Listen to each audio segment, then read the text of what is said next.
Life happens, an unexpected tax bill, a slow sales month, a medical emergency. And if you don't have a safety net, it can knock your whole business and personal life off track. That's why every entrepreneur needs an emergency fund.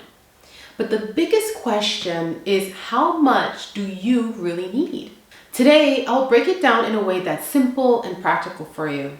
When I left corporate and went full-time in my business, I thought I was ready. But one slow sales month completely rattled me, got me off track, and I had no cushion. So I was scared. That's when I realized that an emergency fund isn't optional, it's absolutely essential. Once I built mine, the stress went away. And I want that for you too.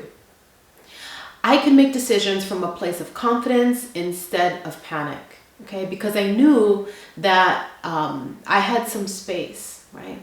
So in this video, I want to share with you 3 business coaching tips to help support you on your business journey when it relates to emergency fund, because I know that can be a fuzzy subject. So let's go ahead and just kind of talk through this. So the business coaching tip number 1 is you want to understand why you need an emergency fund. Because I honestly feel like most people don't have emergency funds, and the statistics are pretty scary when you look at the average American and how they don't have enough emergency funds, let alone retirement. But that's for another video, just to dive deep into retirement, and we'll talk about that. Just because retirement is just it's very unique for entrepreneurs and business owners. But in this case, we're talking about an emergency fund, and so most people don't have emergency funds because they don't really get it, right? They don't understand truly why they need it. Now, an emergency fund isn't just about peace of mind, it's about survival. It's going to protect you from debt, keeps you from making desperate decisions, and buys you time to recover when life throws you a curveball. Okay? Think of your emergency fund as your personal safety net. It's not for investments, it's not for opportunities, and it's not for growth. It's strictly for unexpected expenses or sudden drops in income. And I will say, this is not a savings account that's just easily pulled. Okay? And we'll talk about that. Now, this clarity is what keeps it from being drained for non-emergencies, because it's so easy to do, right? Now, I worked with a client who had no savings and hit a slow season where her income dropped by 40%, okay? She was in the e-commerce space, and, it really affected her, just the change in tariffs and such. So she ended up putting $5,000 on credit cards just to survive. Later, we built her an emergency fund. She told me the difference was night and day. She finally felt secure knowing that she had a cushion. Okay? Now, how would you feel if something happened in your business, right? Maybe the change in tariffs now affect you, or not even that, just a change of the business climate. Maybe a competitor pops up, or anything like this, right? Are you sheltered? Are you protected? Is there space between you and Murphy? Murphy as in Murphy's Law, right? That's what can happen will happen. So is there a space between you and any likelihood that something can happen that affects you? So you want that peace of mind.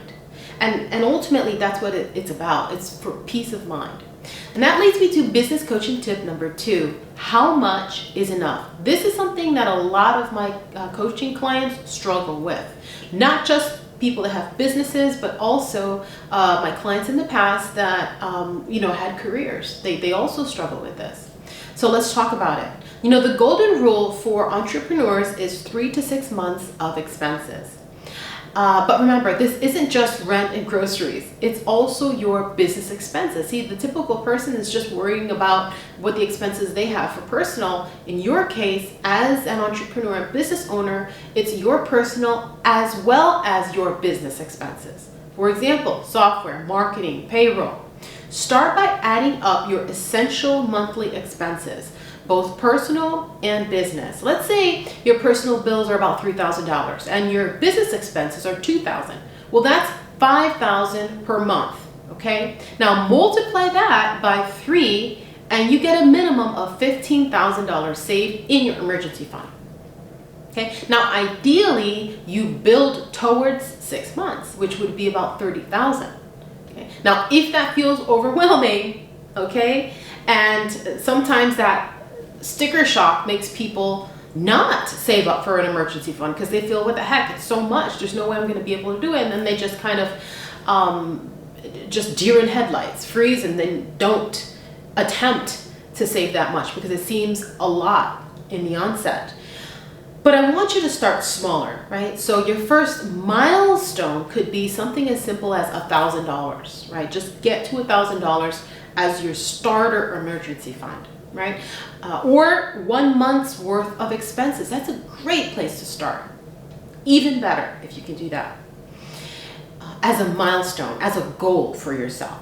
And you're going to build up to the 6 months step by step. You know, a client of mine had about $4,000 in monthly expenses. We set a target of about $12,000 for her emergency fund. She committed to setting aside 5% of her revenue each month. And within 18 months, she had a full 3-month cushion saved. You know, she told me that she stopped panicking every time a client payment was late. Now imagine how you would feel with that level of peace of mind, right? That would really give you just a load off your shoulder to feel that you have some space, you have some breathing room. And if anything should happen, you're covered, right? That leads me to business coaching tip number 3, make it automatic and untouchable. You know, the biggest mistake entrepreneurs make is treating their emergency fund like a regular savings account. And I say this because that's something that I made too. I made that mistake. I think we've all been there, right? Well, at least when I first started out, I made that mistake many times. Now, it's just so easy to dip into your emergency funds. But we don't want to do that. We want to stop those bad habits. So if it's easy to access, you're going to dip into it for non-emergencies. That's just how it can happen, right? And it has to be automatic and untouchable. What you want to do is open a separate high-yield savings account just for your emergency fund and set up automatic transfers every time revenue comes in, even if it's just 5%. And you want to keep this account separate from your everyday checking so that you're not tempted to borrow from it. Only touch it for true emergencies, things like medical bills, car repairs, or months when your income unexpectedly drops, right? You know, one client kept her emergency fund in the same account as her operating expenses. So every time she felt a little short, she dipped into it. Once we moved it into a separate high-yield savings account and automated the transfers, she was able to stop touching it. And within a year, she had built up about $10,000, and she said it felt like her security blanket. Okay, so, and I want that for you too. You deserve that. Now, let's take these business coaching tips and put them into practice. You know, knowledge is power, but knowledge is only power when we take action. So here's your challenge for today. Add up your essential monthly expenses, personal and business, and write down your 3-month emergency fund target. Then set up one automatic transfer, even if it's just $50 a month, into a separate account. Now that's how you start building your safety net. Now, if you need help with this or any other concept I've shared, I have coaching packages available now, so feel free to click on the link in the description box below to book a coaching call with me so that we can step through your unique situation. Now, my coaching time availability is limited, so I do have limited spots available. So snag your spot now so that we can lock you in and you can begin seeing these changes and success. So to recap, your emergency fund is your safety net. You want to aim for 3 to 6 months of expenses, Keep it separate and untouchable and build it step by step. It's not about the amount you start with, it's about creating the habit. Inside the Financial Freedom Accelerator Academy, I'll walk you through exactly how to set up your emergency fund and integrate it into your bigger wealth building plan. The link is in the description box below. Go ahead and click the link to check it out and enroll. Thanks for watching, and if you've got value from this video, make sure to like, subscribe, and share this video with someone that you think will benefit from this business coaching. It's a simple step to just click the like, and it really adds so much value because it allows for the YouTube algorithm to pick this video up and go ahead and share it with other like-minded individuals such as yourself. Now, if you've been carrying debt and want to finally get out from under it, you won't want to miss this next video. 5 steps to finally get out of debt and start building wealth now. Click here to watch, and I'll see you on the next one. Oceans of love. Till next time.